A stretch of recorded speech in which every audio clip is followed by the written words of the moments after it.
Salamat sa Panginoong Hesus sa kumpanyang itinatag niya na pinagkatiwala sa aming mag-asawa, na lalo pang lumaki at umunlad.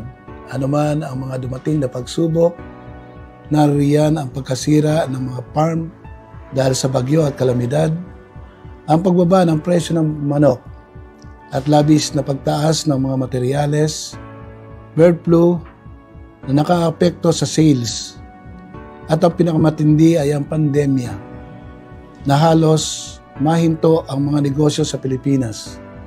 Subalit ang Danway Processing Corporation ay lalong naging matatag dahil pinaisip sa amin ng Panginoon ang tamang desisyon na sa halip na huminto dahil sa hindi mabili ang manok ay ipinagpamigaya namin sa iba't ibang lugar na labis na naapektuhan ng pandemya. Lalo-lalo na sa mahihirap at mabigyan sila ng kalakasan at buhay ng kanilang pag-asa sa pamamagitan ng mga salita ng ating Panginoon Diyos.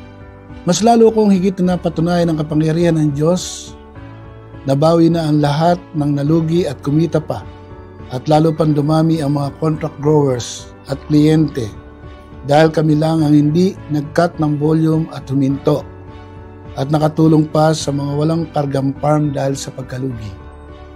Ang Diyos ay hindi nagpapakasira sa kanyang pangako. Ang sino man magbigay at tumulong na may awa at pagmamahal ay higit niyang bibigyan ng siksik, liglig at umaapo pa. At ang sino mang maging tapat sa Kanya, ipagsalimbayan ang Kanyang mga aral at salita at patotohanan na Siya ay buhay, ay hindi matituyuan at bibigyan ng higit pa sa inaasahan. Congratulations po sa lahat po ng aming mga business partner na patuloy po na sumusuporta sa aming pong kumpanya.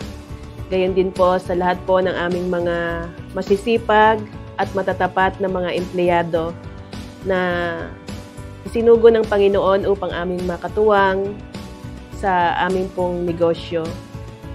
Sa amin po ng aking kabiyak, kung paanong ipinagkatiwala ng Panginoon ang kumpanya na ito, kung paanong ang bundok ay kaya niyang tibagin. Kaya rin ng Diyos na magpalitaw ng mga isla kahit na sa karagatan. Ganyan ko po maituturing ang aming pong kumpanya.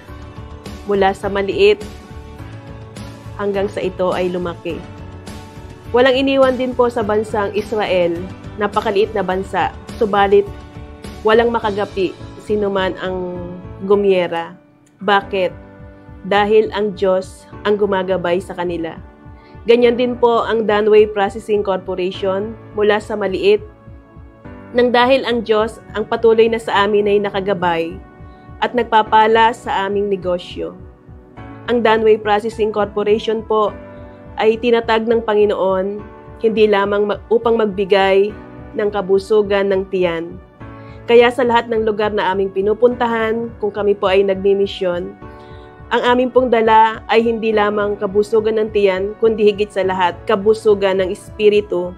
Dahil iyan po ang napaka-importante, lalo na po sa panahon ngayon.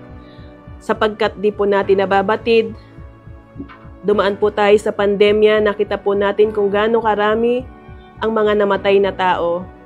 Ang Danway Processing Corporation po ay ginagamit din ng Panginoon upang magpaalala sa mga anak niya na nakalilimot na. Kaya, ang lagi po naming paalala, huwag po muna tayong magbithi ng kayamanan, kapangyarihan at kasikatan.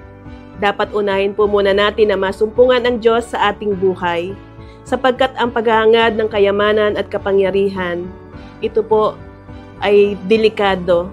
Hambing ito sa tubig na nakakalunod at hambing din ito sa apoy na nakakasunog. Kaya kung uunahin nating hanapin ng Diyos sa puso ng bawat tao, magkakaroon po tayo ng kapayapaan. Ano man po ang pagpapala na sa buhay natin ay dumaratal, tayo po ay mayroong kasiyahan sapagkat batid natin ang Diyos po ang pinagmumulan ng tunay na kagalakan at kapayapaan. Muli po, maraming salamat po sa inyong patuloy na pagtangkilik sa Danway Processing Corporation at makakaasa po kayo na habang kami po ay nabubuhay at patuloy na pinagpapala ng Panginoon ay magiging pagpapala rin po kami sa mga tao higit na nangangailangan.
Happy 20th Anniversary, Danway Processing Corporation from San Miguel Feed Mill Plant 1. Mabuhay! Happy 20th Anniversary, Danway Processing Corporation from San Miguel Feed Mill Plant 2. Mabuhay! Happy 20th year anniversary, Danway Processing Corporation from Maasim Feed Mill Plant. Mabuhay! Happy 20th year anniversary, Danway Processing Corporation from San Roque Feed Mill Plant. Mabuhay! Celebrating 20 years of prosperity with Danway. Your partner in business, way to success. Happy 20th anniversary, Danway Processing Corporation. Salamat sa mga business partners. Salamat sa mga opisyal at empleyado ng kumpanya. Happy 20 years anniversary ng Danway Processing Corporation. At pagpalain tayo ng Diyos. Mabuhay ang Danway Processing Corporation. Maraming salamat.